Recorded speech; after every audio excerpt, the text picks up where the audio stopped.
Aslan, good day, student, class 7th. So, as you know, I discussed with you in the earlier chapter, that is the chapter number 14, location and area of Africa. So, in that very lecture, I mentioned there Africa is the hottest continent. Africa is known as the hottest continent. So, why it is known as the hottest continent? The reason is the major part of Africa is a plateau composed of ancient rocks. यानी पहले हम देखेंगे, sorry, जो Africa है ये जो hottest continent है, because lies near the equator, यानी ये इक्वेटर के नजदीक है। इसका एरिया, जो अफ्रीका का एरिया है, वो ट्रॉपिकल एरिया में लाई कर रहा है, यानी ये इक्वेटर है। इक्वेटर के ऊपर आपको पता है कि जो इंपॉर्टेंट लॉन्गिट्यूड है 23 डिग्री नॉर्थ, 23 डिग्री साउथ। और इस अफ्रीका, अगर कोई लैंड इसमें लाई कर रहे हैं, यानी ट्रॉपिक ऑफ कैंसर और कैप्री इक्वेटर के इर्द गिर्द, तो हम उसको बोला जाता है ट्रॉपिकल रीजन।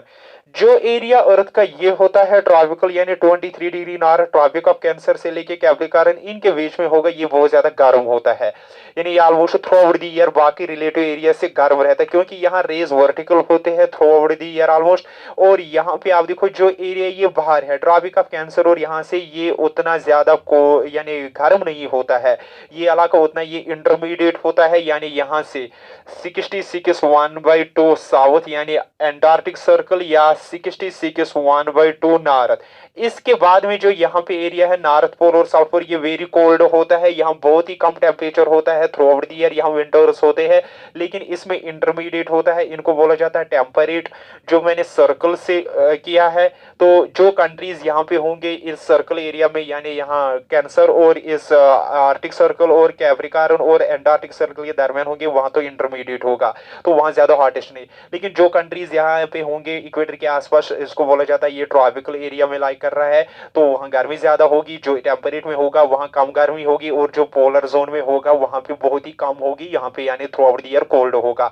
तो अफ्रीका को हॉटेस्ट क्यों बोला जाता है? क्योंकि इसका जो ये कॉन्टिनेंट पूरा का लाई कर रहा है, ये ट्रॉपिकल एरिया में लाई कर रहा है। So because lies near the equator, that means lies, यानी इसका मतलब है lies in the tropical reason. तो अगर आपको बेटा बोला जाएगा इसको क्या क्यों बोला जाता है, यानी दिस हॉटेस्ट कॉन्टिनेंट, क्योंकि ये ट्रॉपिकल रीजन में लाएगा। क्लाइमेटिक डिवीजन के हिसाब से ट्रॉपिकल रीजन, टेम्परेट रीजन और पोलर रीजन, यानी जो रीजन ट्रॉपिकल में होगा वो गर्म होते हैं, जो टेम्परेट में उतनी गर्म नहीं, इंटरमीडिएट होते हैं, और जो यहाँ पे फ्रिंजिड जोन में लाई कर रहे हैं तो वो बहुत ही कम गर्म होते हैं, वो कोल्ड होते हैं throughout the year. Africa इसलिए हॉटेस्ट है क्योंकि ये ट्रॉपिकल रीजन में, because it lies in the tropical region, that is why it is the hottest continent. So समझ में आपको आया होगा, यानी इसलिए इसको हॉटेस्ट कॉन्टिनेंट बोला जाता है। सो उसके बाद ये अफ्रीका जो है it is the second largest continent in the size, यानी अगर हम देखेंगे साइज के हिसाब से ये सेकंड लार्जेस्ट कॉन्टिनेंट है, सेकंड लार्जेस्ट कॉन्टिनेंट है। यानी एरिया अगर हम देखेंगे ये कॉन्टिनेंट्स जो 7 है उनमें सबसे बड़ा जो एरिया किस कॉन्टिनेंट का है, वो एशिया का है, और दूसरे नंबर पे आपको पता है वो that is the continent south, sorry this Africa, यानी इसी अफ्रीका, इसलिए इसको बोला जाता है दिस लार्जेस्ट, या सॉरी हम बोलेंगे लार्जेस्ट सेकंड कॉन्टिनेंट। और उसके अलावा the major part of Africa is plateau type composed of ancient rocks, यानी जो ये अफ्रीका है जनरली जो इसके रॉक्स है, मेजर पार्ट ऑफ, यानी major part of Africa, major part of Africa continent, Africa major part of Africa continent composed of, बना हुआ composed of ancient, ancient rocks.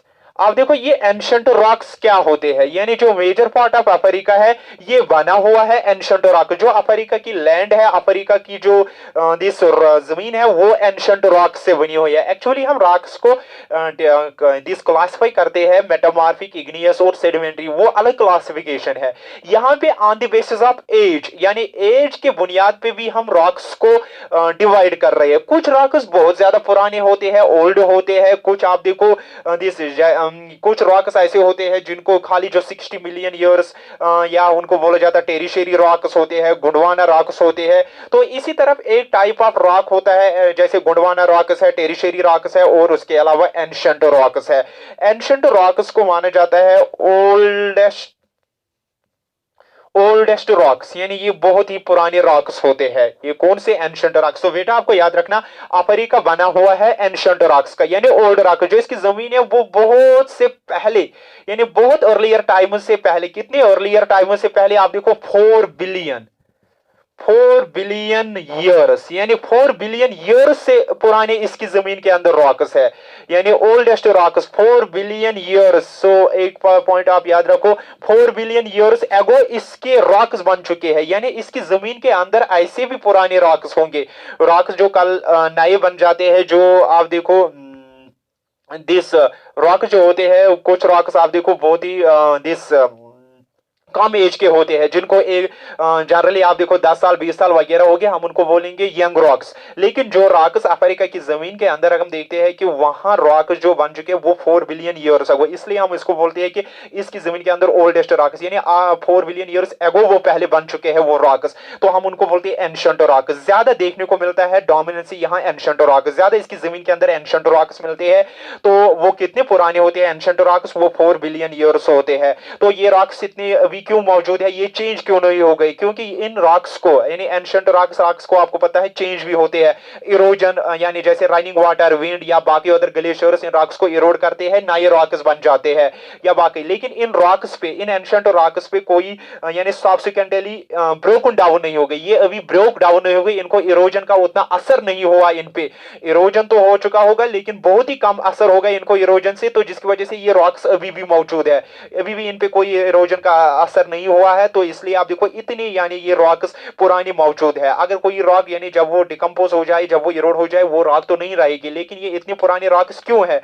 इनको कोई इरोजन वगैरह अभी सब्सिक्वेंटली नहीं हुआ, तो दैट इज व्हाई अफ्रीका की लैंड जो है वो ज्यादा एंशिएंट रॉक्स। सो बेटा आपको एंशिएंट रॉक जनरली आप देखो ओल्डेस्ट रॉक्स होते हैं, तो वो जनरली 4 बिलियन ईयर्स के होते हैं रॉक्स, तो यही ज्यादा यहाँ पे होते हैं। The equator passes through the middle of the continent and most of Africa lies with in the tropics. जो अभी मैं आपको बोल रहा हूँ, जो इक्वेटर होता है वो ऑलमोस्ट अफ्रीका कॉन्टिनेंट को, यानी ऑलमोस्ट इक्वेटर पासिस सेंटर, यानी ये 0 डिग्री लॉन्ग लैटिट्यूड है, जो इक्वेटर इसको सेंटर में पास होता है। तो आप देखो ये भी रीजन आप देखो ट्रॉपिकल में एरिया में लाया रहा है। सो इसीलिए आप देखो ये हॉटेस्ट कॉन्टिनेंट है। Equator passes through the centre of this continent and most of land, यानी पूरी ऑलमोस्ट लैंड इसकी ट्रॉपिकल रीजन में, ट्रॉपिकल क्लाइमेटिक रीजन में अप्लाई करते हैं। That is why it is known as the hottest continent. Most of Africa consists of undulating plateaus, so it was difficult to reach the interior from the coastal areas. यानी इस Africa की जो land है, physically अगर हम देखेंगे land है इस अफ्रीका की, वो प्लेटो टाइप है। Most of land